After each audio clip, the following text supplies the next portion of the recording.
Hello, hello. It's Charlie coming at you with a special edition of Hello, Hello. Today is actually a video rebuttal. My wife, Nana Dub, at Nana Dub, has started a new video blogging series with video blogging prompts called Vlog Chat with a few of her friends. I'm just so proud of what she's doing. Her discipline with blogging, she's doing all the stuff that I teach about but don't do myself. But she's doing a fabulous job. Go check out her blog at mommyisintimeout.com. mommyisintimeout.com. She hasn't been to any of my branding classes. We'll work on that later. But this week's prompt was about tell us your engagement story. And she told her version of the story, which left out all the funny parts. So 10 years ago, we're getting engaged. We've been dating for a couple years. I'm really excited, trying to do something very special. Fall Festival comes around. It's when we go to the cider mills and hay rides and all those great pure Michigan fun things to do. So I'm carrying this ring around in my pocket, and guys, you know this if you've ever been waiting to pop the question. You know, it's like the tall tale heart. She's gonna see it. She's gonna ask about it. You know, all these things. You're just so nervous. So the whole day I'm looking for the perfect time to propose, and we go through a series of events looking for the right time. And finally, we're up at Addison Oaks Park, up Oakland Township, north of Rochester. And we go out on a lake. And what I've done is I've taken a People magazine, which is her favorite magazine. She always does the crosswords. And I swapped out the crossword in there for a crossword all about Elena and I. And pictures and all the clues. So we get out on the lake, and I hand it to the people. I'm like, oh, let's do your crossword together. She's like, oh, okay. But Andre Agassi, or Pete Sampras, some tennis star, got married that week. So his story's on the cover. So she starts reading about him, and then, oh, wait a minute, here's something about Brad and Jen. Oh, you know, and she ends up reading People magazine. All the while, the engagement ring in my pocket is going dum dum dum dum dum dum dum dum.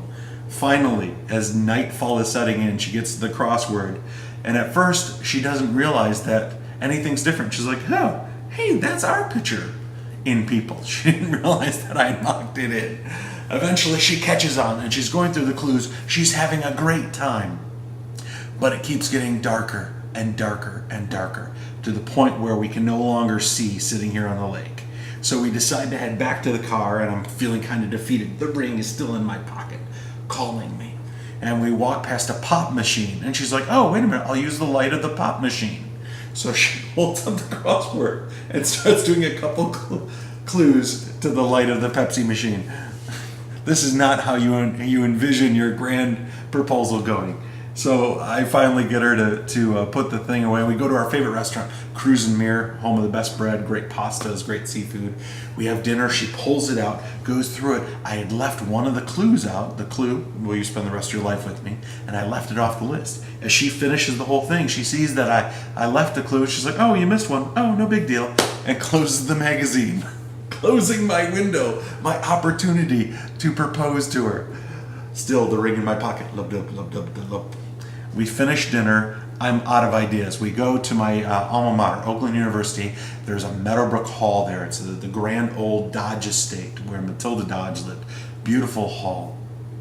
And the grounds are gorgeous. I spent more time on the grounds in Meadowbrook than I did in my classes. We walk around Meadowbrook Mall, and there's a beautiful spot out back, or Meadowbrook Hall. There's a beautiful spot out back where I think, okay, this would be a great place to propose to her out on the back patio.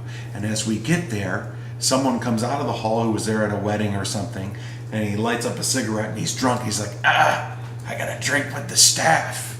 I'm like, oh, great. Well, this is going wonderfully. We take another lap around. Again, the ring, lub, lub, lub, lub. We come back around. It's empty. But more people are coming out. So we're giving up. She's had enough of this Meadowbrook. Why are we walking around here? It's late. Let's go home. It's been a long day. And we're walking up the bridge at Meadowbrook, and I stop on the bridge, and I say, I remember what the last clue was, and I open the ring. And she says yes. I don't even know if she said yes. She started crying, grabbed the ring, and then picked up her phone and started calling all of her friends. So things went well. I would have loved to have the People magazine to show you the crossword. She can't find it.